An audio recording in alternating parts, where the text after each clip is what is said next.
എന്റെ ഓട്ടോമിനിലെ സയർണ. അതല്ല അവള്. കഴുത്തിന് മുകളിൽ തലയുണ്ടെങ്കിലല്ലേ കഥ പറയാൻ പറ്റുള്ളൂ. കമ്പനിയിൽ നിന്ന് വലിയേട്ടന് ഇറങ്ങുന്നതിന് മുമ്പ് ഡീഡി എത്തിച്ചില്ലെങ്കിലേ അത് സംഭവിക്കും. പ്ലീസ് എന്റെ ഡീഡി ഇതാ. ശരി, മാനുഷിക പരിഗണന വെച്ച് ഡീഡി ഞാൻ തരാം. പക്ഷെ അവൾ ആരാണെന്ന് കൂടി പറയണം. പറയാം. Just wait and see.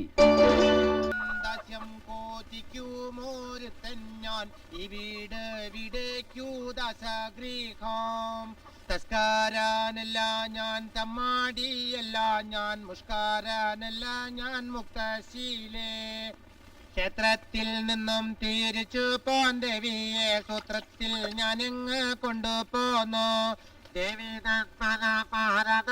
അങ്ങോട്ട് നേർവഴി മാറ്റി നടക്കാനായി. ഇതെന്ത് പറ്റി? 10ാം ക്ലാസ് പരീക്ഷയ്ക്ക് പഠിക്കുക. ജയിച്ചാ ഉടനെ മേലുദ്യോഗ. ഇതെന്താ പെട്ടെന്ന് ഇങ്ങനെ തോന്നാൻ?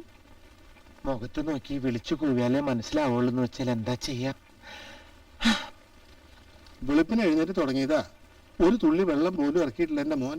ഓഫീസിൽ പോകുന്നതിന് മുമ്പ് മലയാളം പാഠം തീർക്കണം. സിലബസ് ഒക്കെ മാറിയോണ്ട് ഭയങ്കര ടഫാ.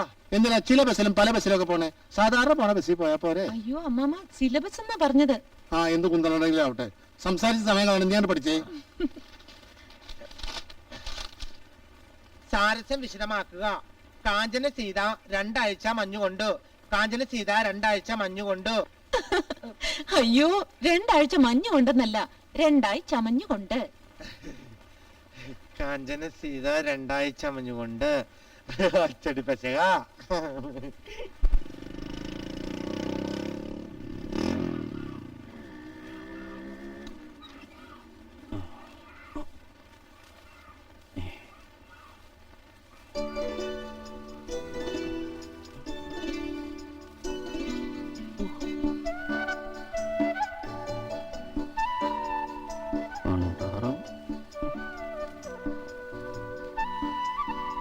ഹായ്, എന്താ ഇവിടെ? സോറി, ഞാനെന്ത് മണ്ടത്തിലാ ചോദിച്ചത്. കൂടുതൽ നേരത്തെ അമ്മമാരെന്തിനാ വരിക? സത്യം പറഞ്ഞാ ഇങ്ങനൊരു സംഭവം സാധിച്ച കാര്യം എനിക്കറിയില്ലായിരുന്നു കേട്ടോ. മോനോ മോളോ? മതി മതി, അധികം സ്മാർട്ട് ആവാൻ നോക്കണ്ട.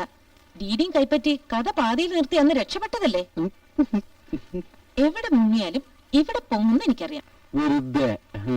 അന്ന് എന്താ വിശേഷിപ്പിച്ചത്? കാട്ടുടുമ്പ്. അതെ, കഥ മുഴുവനും കേട്ടിട്ടേ ഞാൻ ഇനി പിടിവിടുള്ളൂ. എന്റെ ഈശ്വര, ഇതിപ്പോ വേദാളത്തിനെ തോളിക്കറ്റി വിക്രമാദിത്യന്റെ അവസ്ഥ പറഞ്ഞ പോലെ ആയല്ലോ. ഇപ്പൊ ബെല്ലടിക്കും, ഞാൻ പോകാൻ നോക്ക്. മനസ്സ് വെച്ച് അതിന് മുമ്പ് പറഞ്ഞു തീർക്കാവുന്നതേ ഉള്ളൂ. ഇല്ലെങ്കിൽ ബൈക്കിൽ കയറി. ശരി, പറയാം. അന്ന് ഞാൻ എവിടെ പറഞ്ഞു നിർത്തിയത്? ചെത്ത് സ്റ്റൈലിൽ വന്നെത്തിയ ആ പെൺകുട്ടി സൂസൻ. കൃത്യമായിട്ട് പറഞ്ഞാൽ 5 അടി 5 ഇഞ്ച് ഉയരത്തിൽ ഞങ്ങൾക്കിടയിൽ വന്നുവിട്ട വലിയൊരു പ്രശ്നചിഹ്നം.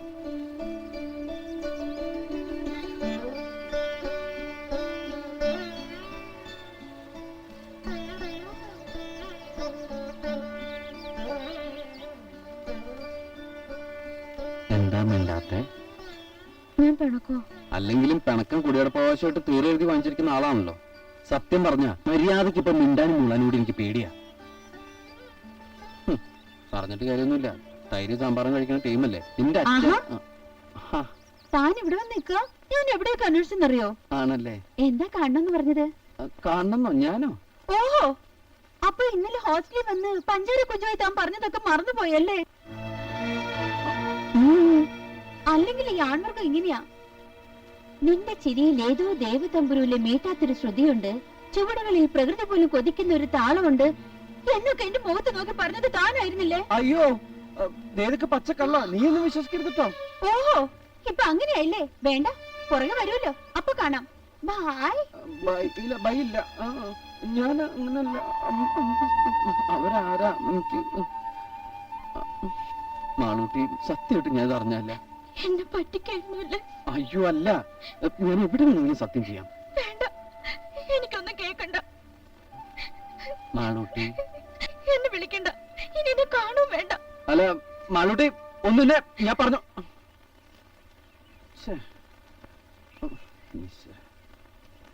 എവിടെയാ കൊരങ്ങിച്ചി?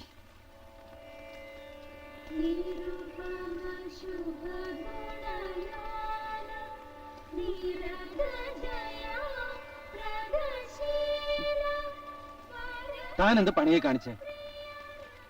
കലങ്ങിയ കണ്ണും വീർപ്പിച്ച മുഖവും കൂർപ്പിച്ച ചുണ്ടും തന്റെ പെണ്ണിന് അഴകാണെന്ന് താൻ തന്നെയല്ലേ പറയാറ്. അതിനൊരു അവസരം ഉണ്ടാക്കി തന്നു. That's all. അതിന്റെ സ്വഭാവം തനിക്ക് അറിഞ്ഞൂടെ? ഒക്കെ വിശ്വസിച്ചിട്ടാ പോയിരിക്കണേ. പിണക്കം ഉണ്ടെങ്കിലേ ഇണക്കത്തിന്റെ സൗന്ദര്യം അറിയുള്ളൂ. ആ തന്നെ ഞാൻ എന്തിനാ അന്വേഷിച്ചെന്നറിയോ? എന്തിനാ? മമ്മയുടെ എഴുത്തുണ്ടായിരുന്നു. കേരളപ്പിറവിയുടെ അന്ന് പാരന്റ്സ് എല്ലാം ചേർന്ന് സ്റ്റേറ്റ്സിൽ ഒരു മത്സരം നടത്തുന്നുണ്ടത്രേ. നാട്ടിലുള്ള മക്കൾ സ്നേഹപൂർവ്വം അമ്മയ്ക്ക് എഴുതുന്ന എഴുത്ത്. കോമ്പറ്റീഷന് പേരെന്തെന്നറിയോ? എന്റെ അമ്മയ്ക്ക്. പ്ലീസ് താൻ എന്നെ ഒന്ന് ഹെൽപ്പ് ചെയ്യണം. ഞാനെങ്ങനെ ഹെൽപ്പ് ചെയ്യാൻ?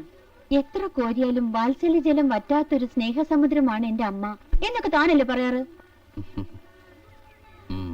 സത്യം പറഞ്ഞ അത്തരം ചപ്പടാച്ചി വർത്താനൊന്നും എനിക്കറിയില്ല. അതുകൊണ്ട് തന്റെ ഭാഷയിലൊരു എഴുത്ത് പ്ലീസ്. കൊള്ളാം. അമ്മയ്ക്ക് എഴുതുന്ന എഴുത്ത് പോലും ഇപ്പൊ മത്സരം ഇനായിട്ട് മാറി. വെറും പൊങ്ങച്ചം അത്രേ ഉള്ളൂ. അല്ലെങ്കിൽ ശുദ്ധ സംഗീതം കുത്തി നിറയ്ക്കാൻ എന്നെ ഇങ്ങോട്ട് വിടുവോ? ഒട്ടത്തെ സൂചിക്കുഴിയിലിറക്കാൻ ശ്രമിക്കുന്ന പാവം തന്റെ രക്ഷിതാക്കൾ. Poor fellows. ആട്ടെ എന്റെ എഴുത്ത്. പിണക്കം മാറി എന്ന് എന്റെ മാളൂട്ടി എന്നോട് മിണ്ടുന്നോ അന്നേ തന്റെ മമ്മ ഞാൻ എഴുതി എഴുത്ത് വായിക്കൂ. ഓക്കേ?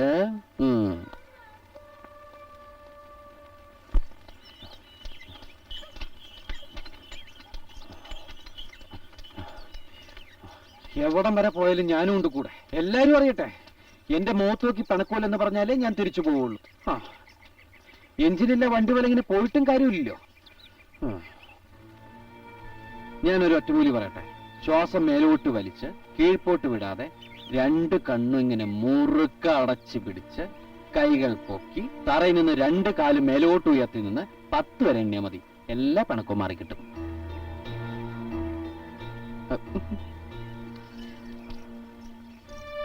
ഓ പോയിക്കോ.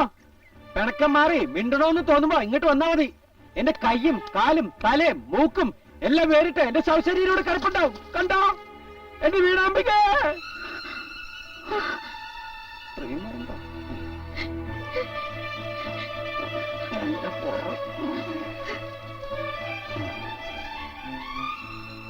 സത്യ പറഞ്ഞത് പേടിച്ചു പോയോ?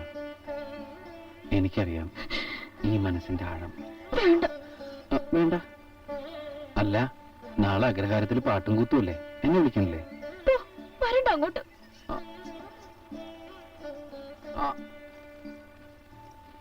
ഞാൻ വരും. വരണ്ടാന്ന് പറഞ്ഞാലും ഞാൻ വരും.